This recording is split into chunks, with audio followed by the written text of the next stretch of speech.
What is crackin'? Beau D here, and we're doing a little something called cadences today. Actually, it's more like right there, right? I can't ever.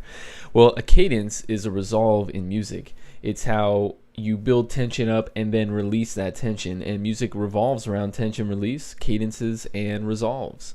We're going to go through what some of the more common cadences are and how to use them, when to use them.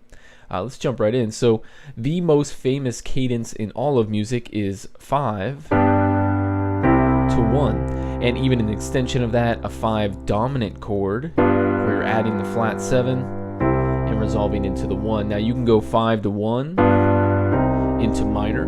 You can go 5 to 1 and really add a bunch of tension to it. You can have 5-1 in any genre of music. It's really all about that 5 moving to the 1 a fifth away, and it doesn't even have to go back to the 1. You can go a fifth away from maybe the 3 into the 6.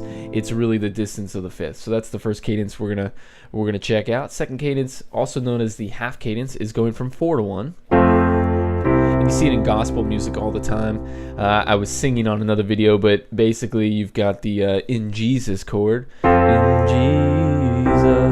So 4 to 1 is always that half cadence. It's a variation of the 5. And in a lot of music, if you're not feeling the 5-1 cadence, just go to the 4, resolve back down, you should be okay. Another really famous cadence is the 2-5-1, and the 2-5-1 is an extension of the 5-1, but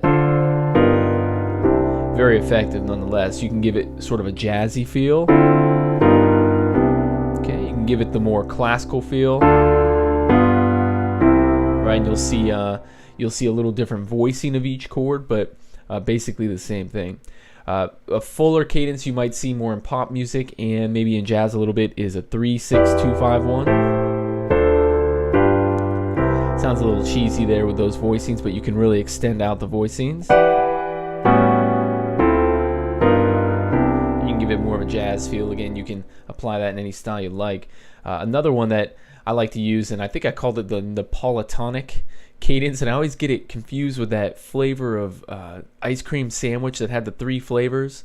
But anyway, it's the Neapolitan cadence, and it says you're going along, you got your song, you go to the 5, and then you go right up to the 6, walk it up with a flat 6, flat 7, 1. I call it the video game cadence. You're going from the flat 6 to the flat 7 to the 1, and again, you're just sort of walking up.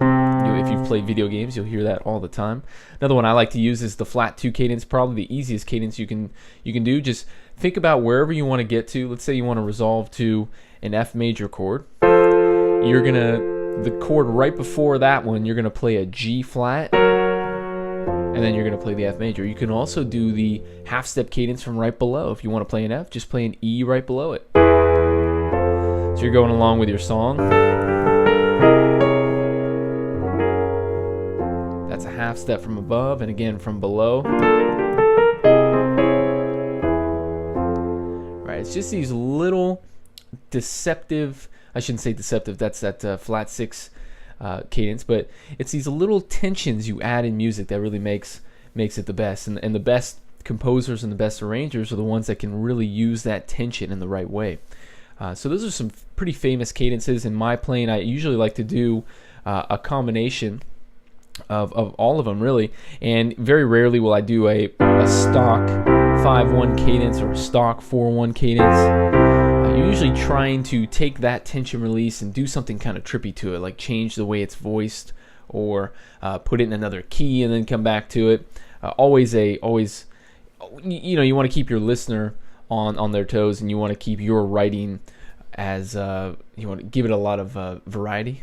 I'm kind of stumbling for words here, but so I'm going to play a song. I'm going to try to add in just about every cadence I can. We're going to do it in C major. That's our stock scale. And check it out. I'm Beau D. This has been Cadences. I'm going to take it out with a little music here. Here we go.